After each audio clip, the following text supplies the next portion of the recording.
ছিলেন একজন United fan, join করেছিলেন সিটির একাডেমিতে, আর এখন খেলছেন চেলসিতে। জি, বলছিলাম কোল্ডেস্ট প্লেয়ার অন দি আর্থ কোল পালমারের কথা। চলুন আজকে জেনে আসি ওনার কাহিনী।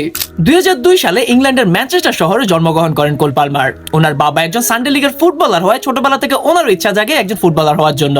কিন্তু একজন ইউনাইটেড ফ্যান হয়ে 2010 সালে উনি জয়েন করেন ম্যানচেস্টার সিটির একাডেমিতে। ওনার শারীরিক গঠন প্রফেশনাল ফুটবলের জন্য এনাফ না হয় সিটির একাডেমি কোচেরা ওনাকে 16 বছর বয়সে রিলিজ করে দিতে চান, কিন্তু তখন সিটির একাডেমি ডিরেক্টর জেসন উইলকক্স তার হতে দেননি। 2020 সালে উনি সিটির হয়ে সিনিয়র টিমে ডেবিউ করেন, আর ডেবিউর পর 2023 সাল পর্যন্ত 41 ম্যাচে করেন 6টি গোল। তবে গার্দিওলার সেই মাইটি টিমে তিনি প্রপারলি প্লেইং টাইম পাননি, আর এই প্রপার প্লেইং টাইমের জন্য তিনি 2023 সালে 40 মিলিয়ন ইউরোর বিনিময়ে জয়েন করেন চেলসিতে। আর চেলসিতে জয়েন করার পর উনি দেখাচ্ছেন অন্যরকম এক জাদু। ওনার প্লে মেকিং, পাসিং, ড্রিবলিং আর কামনেসের জন্য ওনাকে ডাকা হয় coldest player on the earth Cole Palmer.